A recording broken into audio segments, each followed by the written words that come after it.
et bienvenue sur le plateau de Chez nous, chez vous. Notre sujet d'aujourd'hui, la drogue. La présidence tchèque a placé la lutte contre la drogue tout en haut de son agenda et demande une approche rationnelle et réaliste du problème. En juin, la Commission européenne présentera un plan d'action pour faire participer la société civile au débat.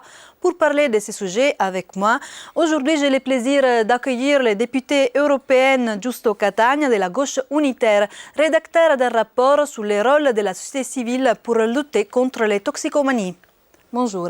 Bonjour. Le professeur Isidore Pelk, neuropsychiatre, et monsieur, bonjour. Bonjour. Et monsieur Jupp Omen de l'association ENCODE qui défend une politique plus ouverte face à la drogue.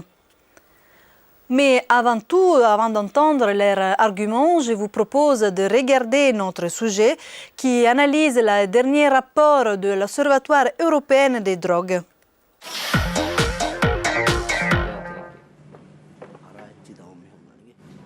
Les gouvernements européens se sont engagés contre le problème de la consommation de drogue et le commerce qui en découle.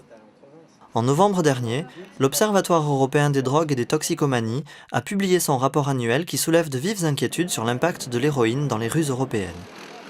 La plupart de l'héroïne consommée en Europe vient d'Afghanistan, qui a, malgré les efforts collectifs de la communauté internationale, produit en 2007 une récolte record d'opium de 8200 tonnes, soit 34% de plus que l'année précédente. L'agence des drogues affirme que la saisie d'héroïne a doublé en Turquie et s'élève à 10% au Royaume-Uni, alors que le prix du gramme est passé à 14,50 € en Turquie et à 110 € en Suède. Selon les sources, on estime à 1,7 million le nombre de dépendants aux opiacés dans l'Union européenne et en Norvège. Le rapport estime que l'héroïne est responsable de la majorité des coûts sociaux et de santé liés à la dépendance aux drogues. La dépendance aux drogues est également l'un des principaux vecteurs d'infection du VIH et 40% des dépendants à l'héroïne contractent le virus de l'hépatite C. Environ 8000 personnes meurent chaque année d'une overdose en Europe. Le cannabis est la drogue la plus consommée en Europe, avec environ 4 millions de personnes qui en fument quotidiennement. Mais la drogue qui arrive en seconde position est la cocaïne. Selon le rapport, environ 3,5 millions d'Européens en ont pris en 2007. Le Danemark, l'Espagne, l'Italie et le Royaume-Uni se distinguent comme les pays où la consommation de cocaïne est la plus courante. We see that in West and South of Europe we have an important cocaine consumption. In the North and the East of Europe it's more an amphetamine consumption, so the situation is quite divided. The cocaine traffickers are looking for new markets and are also finding new transit routes. It's not just planes or ships that go from South America to Spain. There's more and more going via West Africa. There are even cocaine seizures in East Africa that's playing a role. There are also some indications that tell us that in the process between the production and the different levels of traffickers, that a few of the steps were taken out and it's going more directly. En septembre, la Commission européenne a lancé un plan de 3 ans, jusqu'en 2012, visant à réduire l'offre et la demande, à lutter contre le trafic des drogues et à coordonner une réponse internationale.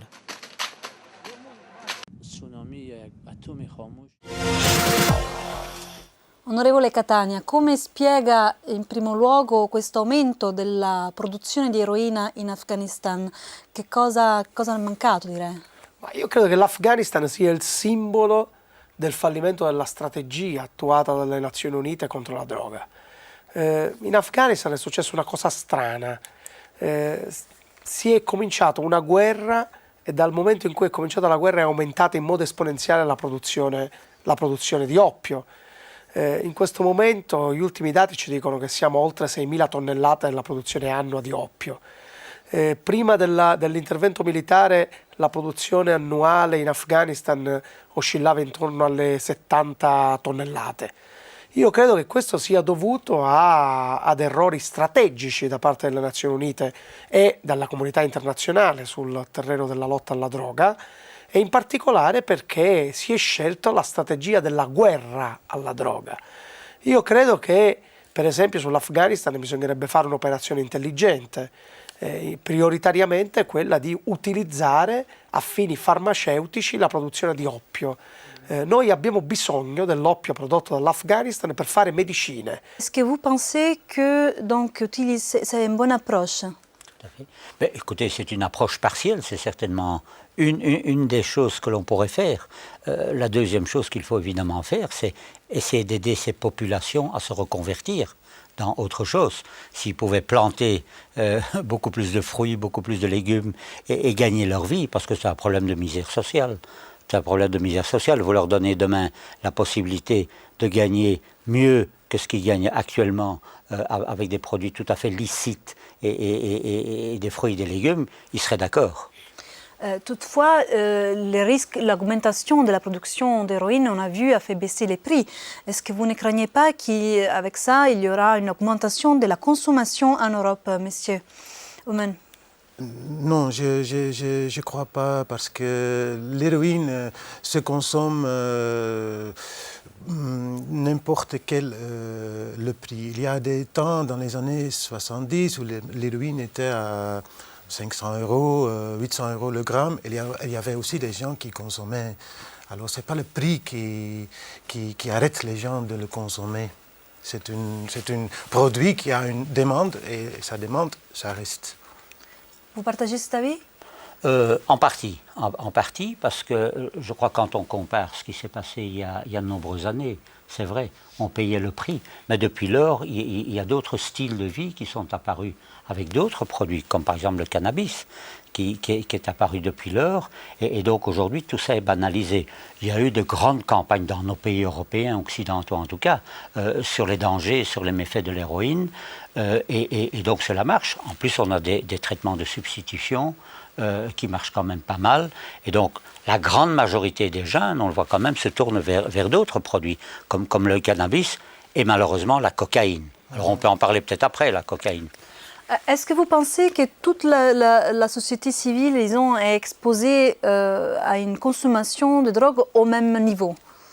Ma spesso si sono fatte delle classificazioni dicendo erroneamente che i giovani sono più esposti nel consumo delle sostanze. Basterebbe leggere i dati che ci fornisce l'Osservatorio di Lisbona per scoprire che il consumo, per esempio, di cannabis è un consumo di massa. Il 20% della popolazione europea ha fatto almeno una volta consumo di cannabis. Quindi non possiamo continuare a parlare di un fenomeno marginale.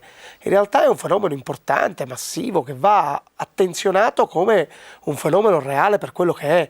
Per cui il carattere di prevenzione a questo fenomeno credo che sia l'elemento prioritario, e bisogna intervenire alla fonte piuttosto che accanirsi sui consumatori, come avviene nella stragrande maggioranza delle politiche europee. Est-ce que vous pouvez un peu décrire quel est le type, disons, le profil type d'une personne qui est plus exposée à une consommation, à devenir dépendante, je dirais, de la consommation de drogue? Ce qui est plus important, c'est, je pense, par exemple, qu'est-ce qui se passe chez les jeunes qui commencent à prendre des drogues.